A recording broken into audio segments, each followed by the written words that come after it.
আমার বয়ফ্রেন্ড আমাকে একদিন প্রেমের অভিনয় করে আমাকে কক্সবাজার হোটেলে নিয়ে গিয়েছিল। সমুদ্র সৈকত দেখাবে বলে।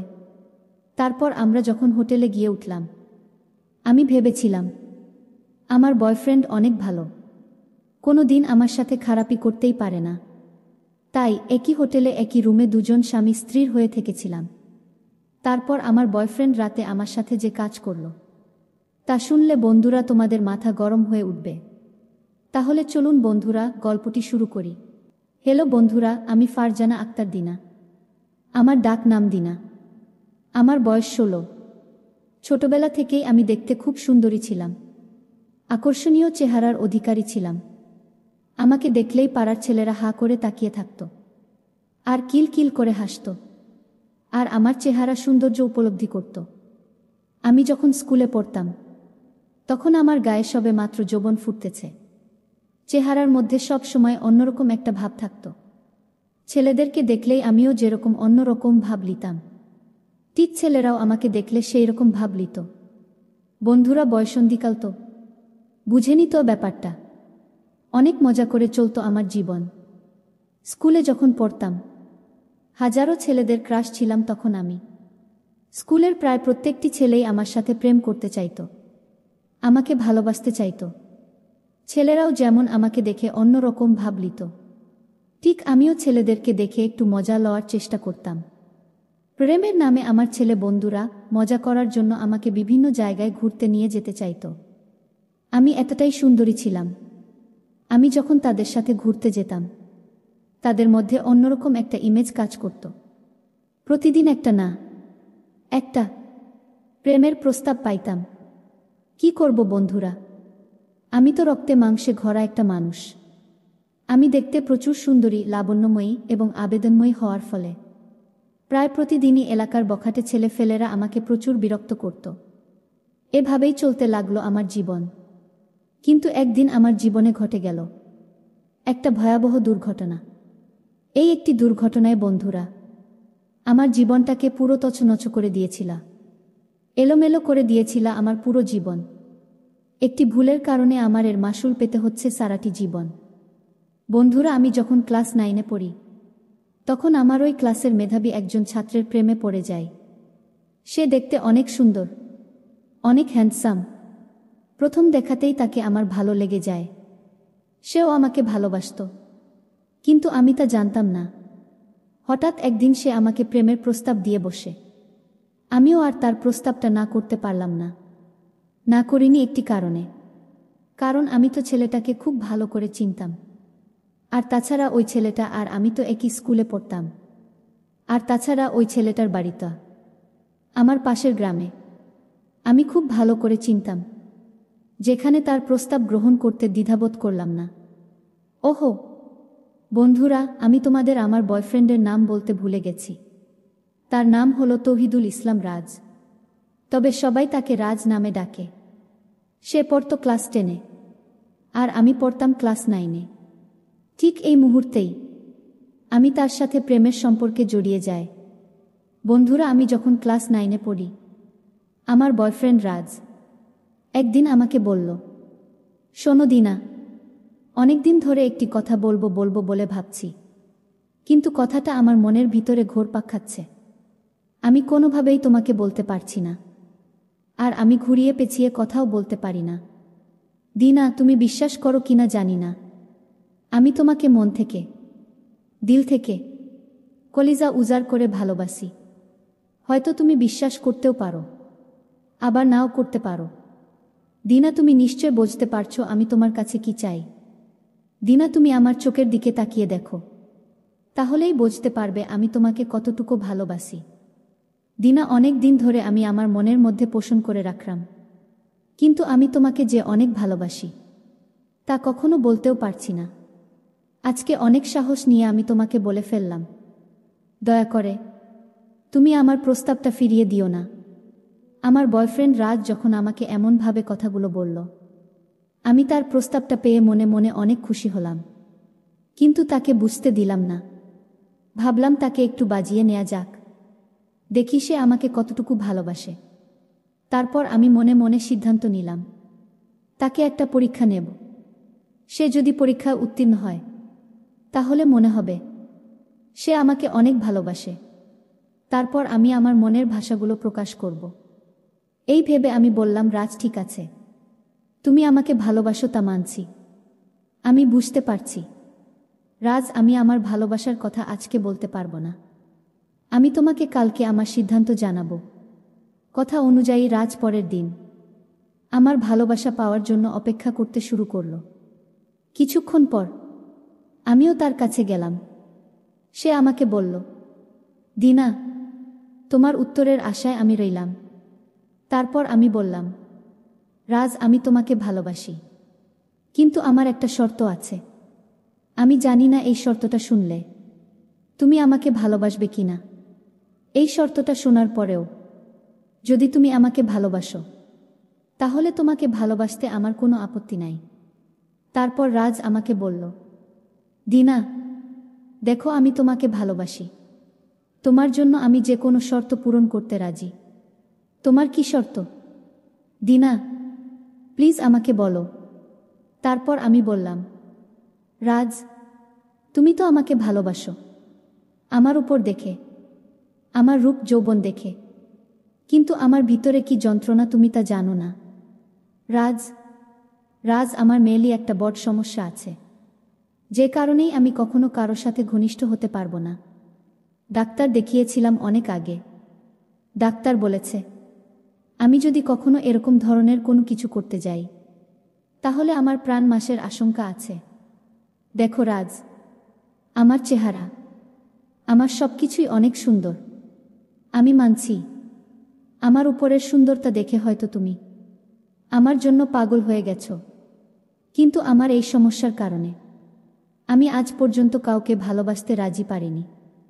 যেসব ছেলেরা আমাকে প্রেমের প্রস্তাব দিত তাদেরকে আমি আমার সত্য ঘটনাটা তুলে ধরতাম। তুলে ধরার পর তারা পিছপা হয়ে চলে যেত, আর সেজন্যই আমার কখনো কাউকে ভালোবাসার মতো সৌভাগ্য হয়নি। কিন্তু তোমার এই বিনম্র ভালোবাসার কাছে রাজ আমি হেরে গেলাম। তুমি যদি আমার এই শর্তটা মেনে নিতে পারো, অর্থাৎ আমাদের সম্পর্ক বা বিয়ের পরে কখনোই আমরা ঘনিষ্ঠতা হতে পারবো না, এই সম্পর্কটা যদি তুমি মেনে নিতে পারো তাহলে তোমাকে ভালোবাসতে আমার কোনো আপত্তি নেই। আমার মুখ থেকে রাজ এইরকম ধরনের কথা শুনে কিছুক্ষণ চুপ করে রইল। তারপর সে জবাব দিতে শুরু করল।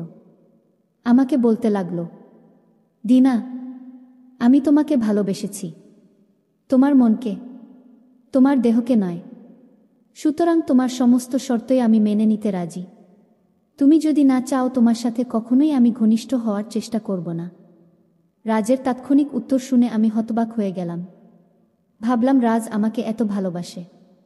এর আগেও অবশ্যই আমি অনেক প্রেমের প্রস্তাব পেয়েছি, কিন্তু যখনই কোনো ছেলেকে আমি এরকম ধরনের সমস্যার কথা তুলে ধরেছি তারা আস্তে আস্তে পাছ কাটিয়ে চলে গিয়েছিল। কিন্তু রাজ তার সিদ্ধান্ত থেকে এক পাউন্ড পিছপা হয়নি। এই প্রেক্ষিতেই বুঝতে পেরেছিলাম সে আমাকে সত্যিকার অর্থে ভালোবাসে, অর্থাৎ তার ভালোবাসার মধ্যে কোনো খাত নাই। তারপর থেকেই আমি ওকে আস্তে আস্তে ভালোবাসতে শুরু করলাম। শুরু হলো আমাদের ভালোবাসা। সময়টা ছিল অনেক রোমান্টিক। বেশ কিছুদিন আমাদের ভালোবাসা মন দেওয়া নেওয়ার চলল।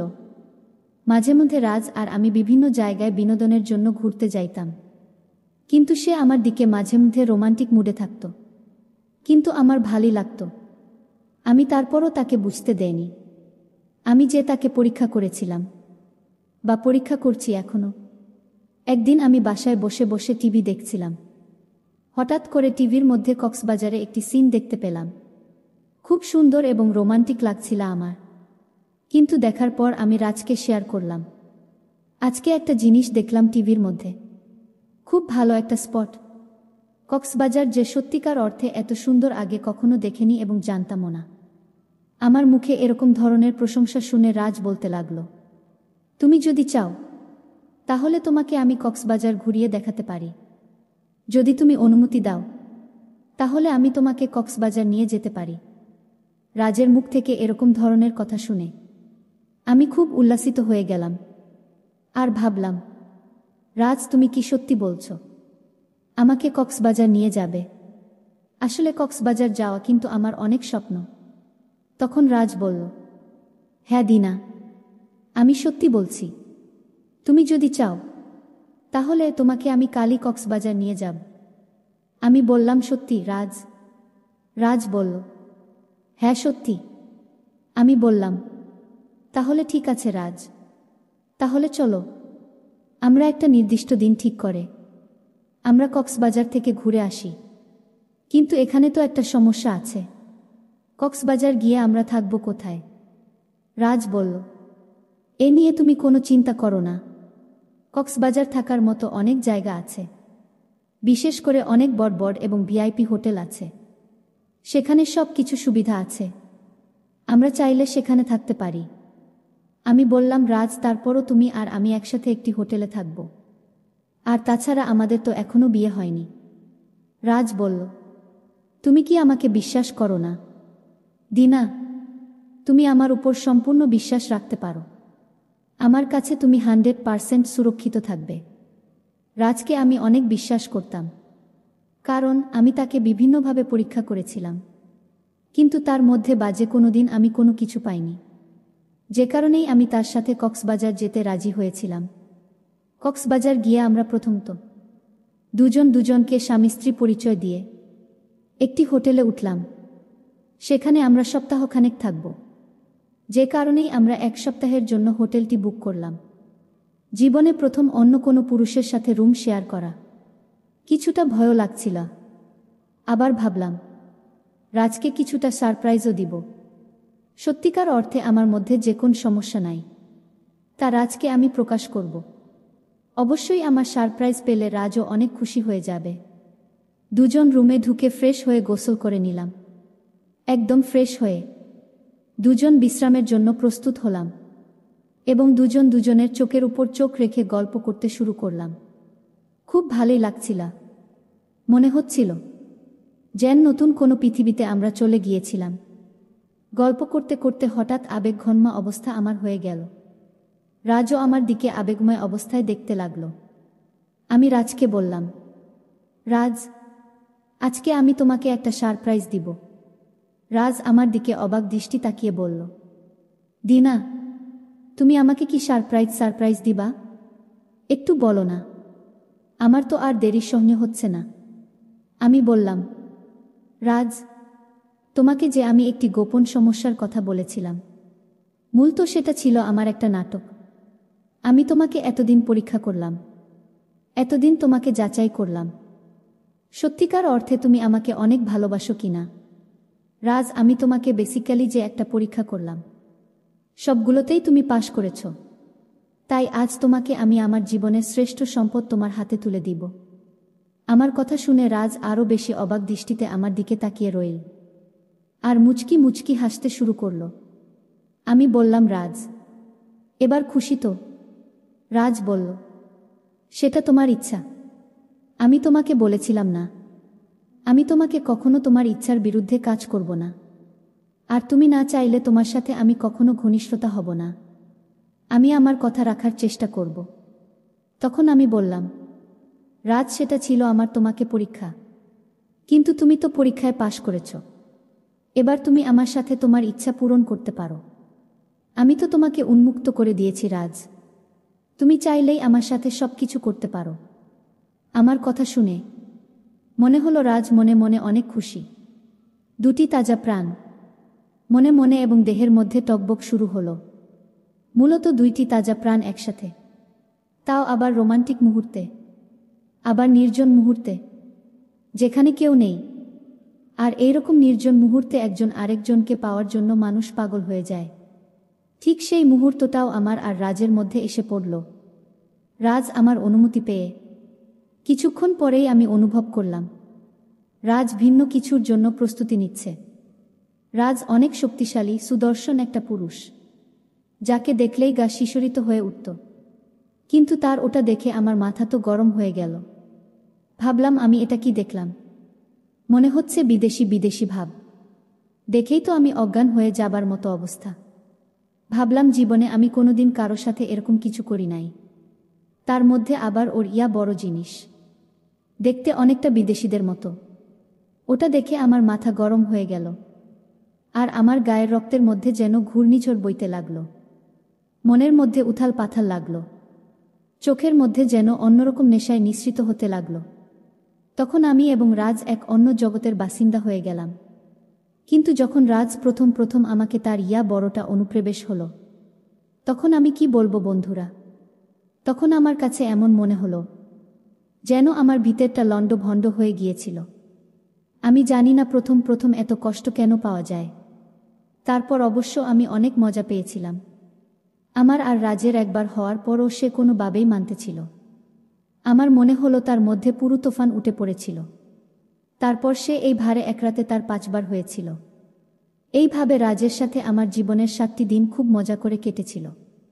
তারপর এক সপ্তাহ পর আমি আর রাজ বাড়ি চলে আসলাম। কিছুদিন পর রাজ বিদেশ চলে গেল। তারপর থেকেই রাজ আর আমার সাথে খুব একটা বেশি যোগাযোগ করত না। এক প্রকার সে আমাকে ভুলে গিয়েছিল। আমার সবকিছু লোটে নেওয়ার পরেও সে আমাকে কিভাবে ভুলে গেল, বিষয়টি নিয়ে চিন্তা করতে করতে আমার মাথা খারাপ হয়ে যায়।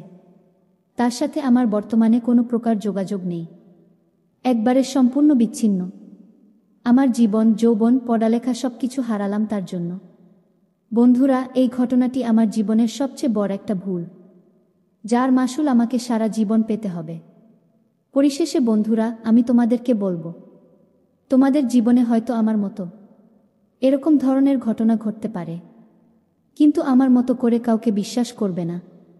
বিশ্বাস করলে শুধু বাহ্যিক দিক থেকে বিশ্বাস করতে পারো, কিন্তু ভেতর থেকে কখন বিশ্বাস করবে না। তাহলে আমার মতো সারাটা জীবন পশ্চাতে হবে। বন্ধুরা, আজকে এই পর্যন্তই। আবারও আসবো তোমাদের মধ্যে নতুন কোনো ভিডিও নিয়ে। ভিডিওটি যদি তোমাদের ভালো লাগে তাহলে একটি লাইক দাও। প্রতিদিন আমি তোমাদেরকে একটা করে নতুন গল্প উপহার দিব।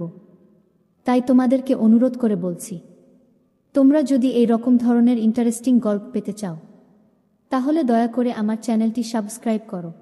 ভিডিওটি দেখার জন্য তোমাদের সকলকে অসংখ্য ধন্যবাদ।